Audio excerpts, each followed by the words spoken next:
on y arrive. Voilà, bah moi de façon plus brève. Je te présente pas. Ah, pardon, donc Catherine Doyen, mais comme on s'est présenté ce matin, donc, je suis pédopsychiatre et un médecin chef de service et je m'occupe d'un centre de diagnostic autisme avec le docteur Favé que vous avez entendu ce matin. Et puis d'accompagner des enfants, des adolescents et des jeunes adultes voilà, qui ont des troubles du neurodéveloppement. Et ça, au sein de deux structures qui sont présentées sur cette diapositive, le CREDAT, qui est le Centre de recherche et de diagnostic pour l'autisme et des troubles apparentés, et le GAJA 16, qui est un nouveau dispositif de réhabilitation psychosociale pour les grands adolescents et les jeunes adultes. Donc là, en fait, je ne vais pas vous raconter une vignette clinique, je vais vous parler du parcours de développement de ces deux entités, on va dire, de ces deux dispositifs qui sont au service de l'inclusion des jeunes, enfin des plus jeunes, des moins jeunes et des jeunes adultes qui sont en situation d'avoir un trouble du neurodéveloppement ou de handicap.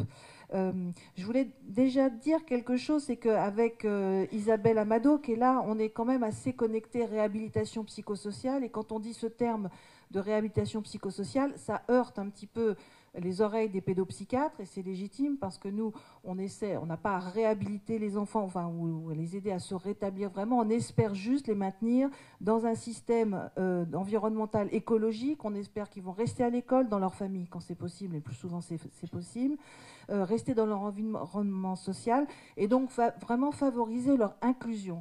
Donc plutôt que la sémantique de réhabilitation psychosociale, je préfère l'inclusion. Et en tout cas, les dispositifs que l'on essaie de mettre en place au sein du service, on va dire, et du pôle, pour les enfants avec TND, c'est pour vraiment faciliter leur inclusion d'une façon générale, et notamment leur inclusion scolaire. On n'y est pas encore, et d'entendre Madame Dezeuse tout à l'heure qui disait qu'effectivement elle n'avait pas pu laisser son enfant à l'école ordinaire, bah, c'est assez touchant et c'est assez poignant de se dire qu'on a encore des difficultés à maintenir nos enfants dans des parcours de scolarité un petit peu classiques.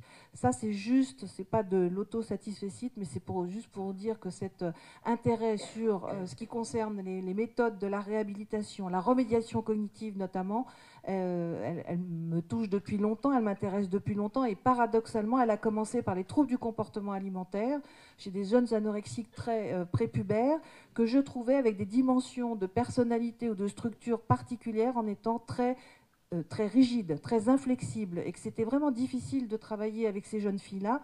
Et c'est comme ça que je suis arrivée à m'intéresser au fonctionnement cognitif de certains enfants voilà, que je rencontrais dans mes consultations. Et au fil du temps, eh bien, avec les partenaires du centre de diagnostic autisme, avec des neuropsychologues, dont une dans la salle, il y a Ivana Burnouf qui est là, mais il y en a d'autres aussi, et puis Kelly Kay, dont on a parlé tout à l'heure, qui est psychologue au CREDAT, puis après avec Isabelle Amado et son équipe, et l'équipe aussi du pôle 16e adulte, on a travaillé tous ensemble, et là j'insiste pour parler de la transversalité, et de dire que quand on travaille entre pédopsychiatres et psychiatres d'adultes, ça nous renforce nous-mêmes dans nos connaissances, parce que quand nous ne savons pas aussi bien que les psychiatres d'adultes soigner les adultes, notamment schizophrènes, et à contrario, alors à l'époque, parce que maintenant ça a beaucoup changé, les psychiatres d'adultes étaient méconnaissaient plus les troubles du spectre de l'autisme par exemple, et nous on pouvait les accompagner dans un développement de compétences.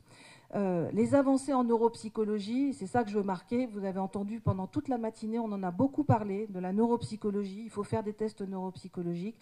Et je pense que c'est un des besoins absolus de nos évaluations. Bien sûr, les évaluations cliniques, les évaluations bien entendu holistiques, on va dire, et qui prend en compte le confort émotionnel des familles aussi, bien entendu, et des enfants, et les qualités d'attachement dont on vient de parler notamment là avec Romain, mais que vraiment tous ces aspects neuropsychologiques, maintenant dans la littérature, ils sont identifiés. On sait que les enfants avec troubles du spectre de l'autisme, avec des troubles déficitaires de l'attention, avec ou sans hyperactivité, ont des petites failles neuropsychologiques, et qu'il faut aussi les soutenir dans un dispositif, bien sûr, de soins un peu plus large.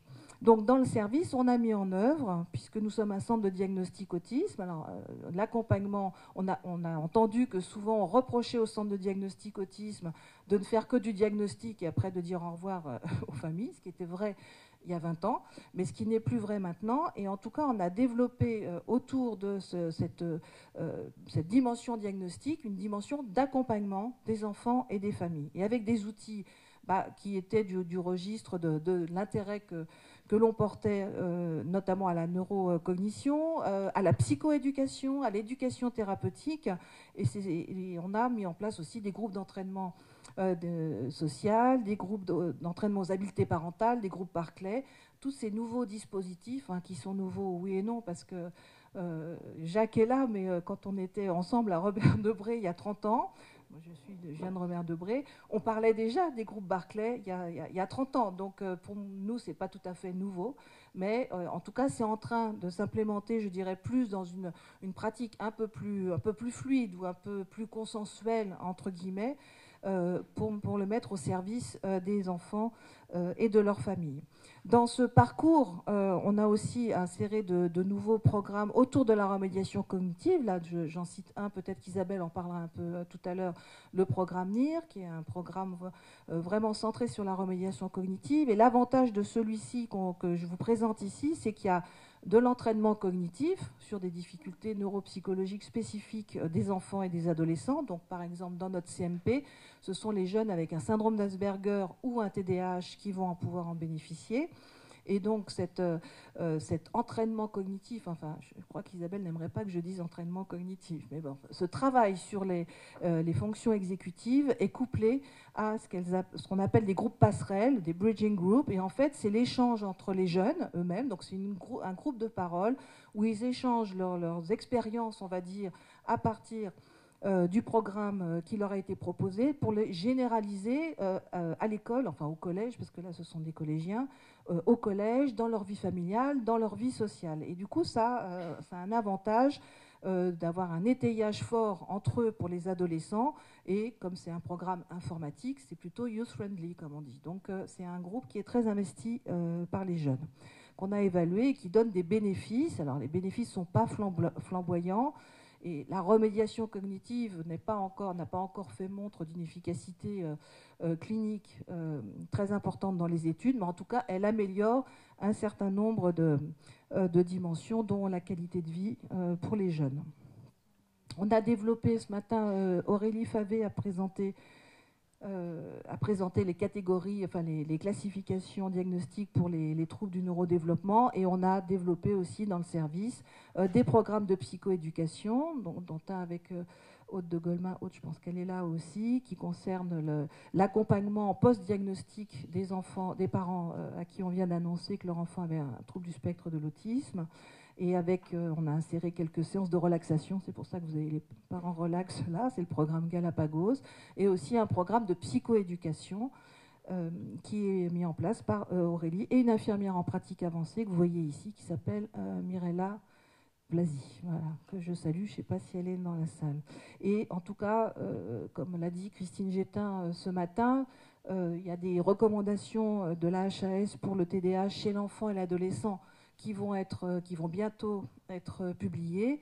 Et dans ce groupe, alors on ne peut pas tout vous raconter, mais la psychoéducation va tenir une part importante. Donc ces programmes sont, qui ont été validés, qui ont été étudiés scientifiquement, vont être mis en avant dans probablement ces recommandations, entre autres. Dans notre parcours, il y a notre dispositif grands adolescents, jeunes adultes. Donc c'est proposé après, non pas seulement aux enfants, mais aux adolescents et aux jeunes adultes jusqu'à 25 ans, les outils de la remédiation cognitive, de la réhabilitation psychosociale pour des jeunes qui soit sont dans le registre du spectre autistique, soit qui sont malheureusement à ultra haut risque de psychose et qui sont dans l'entrée d'un processus psychotique. Ça, c'est un parcours délimité dans le temps. Il y a un début, il y a une fin, il y a des objectifs qui sont déterminés et qui sont déterminés grâce à des bilans notamment neuropsychologiques. Voilà, donc un parcours en 5 étapes, à partir du secteur. Les enfants ou les familles viennent dans soit le CMP, nos consultations spécialisées au centre de diagnostic. On fait des évaluations, on prescrit des évaluations psychologiques et neuropsychologiques. Je fais un distinguo entre les deux parce que ça peut être des outils différents. Et après, on propose un certain nombre de dispositifs selon ces évaluations cliniques et psychologiques. On leur propose un projet thérapeutique individualisé et qui a un temps, dans le temps déterminé. En général, c'est sur une année scolaire, puisque nous, on vit au rythme des années scolaires. Pour les plus grands, je n'ai pas la notion encore actuellement du temps que ça dure, mais c'est un temps qui est déterminé. Et à la fin, on refait les évaluations des enfants. Donc, je n'ai pas pu vous montrer aujourd'hui les évaluations avant-après, notamment pour certains enfants qui sont à l'hôpital de jour et qui utilisent ces outils-là. Mais c'est en cours d'évaluation. Je pense qu'Isabelle nous aidera à faire la recherche dans ce domaine-là. Voilà. Merci de votre attention.